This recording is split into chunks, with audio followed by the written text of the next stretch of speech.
પ્રેમપરાના આહિર પરિવારે ટીંબીમાં સ્થિત માનવ સેવા દવાખાનામાં રૂપિયા 1 કરોડનું દાન આપ્યું। ધારીના પ્રેમપરાના આહિર પરિવારે ટીંબી સ્થિત માનવ સેવા દવાખાનામાં રૂપિયા 1 કરોડનું દાન આપ્યું। ઉમરાળાના ટીંબી માનવ સેવા ટ્રસ્ટ સ્વામી શ્રી નિર્દોષાનંદ સરસ્વતી હોસ્પિટલમાં સંસ્થાની સેવા સુવાસ મેળવીને વિસામણભાઈ ઢોલા તથા મુક્તાબેન ઢોલાએ સખાવત કરી છે।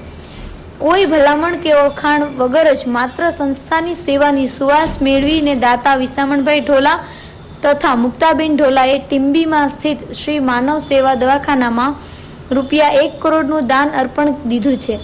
પ્રેમપરા ધારીના આહિર પરિવાર દ્વારા ટીંબીમાં સ્થિત સ્વામી શ્રી નિર્દોષાનંદ માનવ સેવા હોસ્પિટલમાં કોઈ કાર્યક્રમ કે સમારોહ વગર જ 1 કરોડ રૂપિયાનું દાન કરવામાં આવ્યું છે।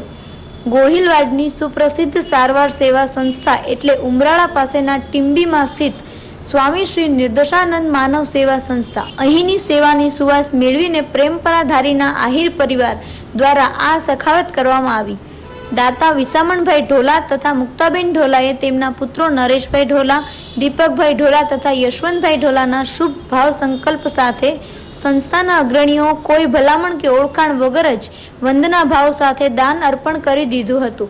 સંસ્થાના અગ્રણીઓ બાબુભાઈ રાજપરા, રસિકભાઈ ભીંગરાડિયા, પરેશભાઈ ડોડિયાની ઉપસ્થિતિમાં દાતા દંપતીએ સખાવત કરતા જણાવ્યું કે અમે આ દવાખાનાની ઉત્તમ અને નિઃશુલ્ક સેવાની પ્રવૃત્તિથી પ્રભાવિત થયા છીએ, જેથી આ કાર્ય કર્યું છે।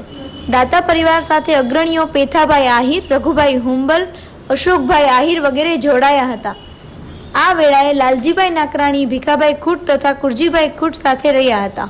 સ્વામી શ્રી નિર્દોષાનંદજી પ્રેરિત આ સારવાર સંસ્થામાં અલગ અલગ વિભાગોની મુલાકાત વેળાએ બાબુભાઈ રાજપરાએ વિગતો આપતા દાતા વિસામણભાઈ આહિરે પ્રસન્નતા વ્યક્ત કરી દાન અંગે સંતોષ ભાવ અનુભવ્યો હતો। આ ઉદાર સખાવતથી સંસ્થાના પ્રમુખ હીરાભાઈ ગંગાણી, ઉપપ્રમુખ ધનસુખભાઈ દેવાણી તથા બાબુભાઈ રાજપરા, મંત્રી રસુખભાઈ ભીંગરાડિયા અને ખજાનચી પરેશભાઈ ડોડિયા તથા ખીમજીભાઈ દેવાણી દ્વારા દાતા પ્રત્યે રાજીપો વ્યક્ત કરાયો હતો। હવે આમ તો અવારનવાર આ રસ્તે નીકળવાનું થતું હોય અને આ માનવ મહેરામણ જોઈ અને એમ થતું કે અહીં કંઈક કોઈ મોટા ડૉક્ટરનો કેમ્પ હશે કે એટલા બધા દર્દી છે એવું લાગતું। પછી ધીમે એવું જાણવા મળ્યું કે અહીંયા કાયમ માટે ફક્ત ને ફક્ત સેવાના ભાવે અને નિઃશુલ્ક સારામાં સારી સારવાર આપવામાં આવે છે। એનાથી પ્રેરાય અને એમ થયું કે થોડુંક યોગદાન આપવું। આપણે કેટલી રકમનું અનુદાન અહીંયા અમે અમારા ફેમિલી 1 કરોડ રૂપિયાનું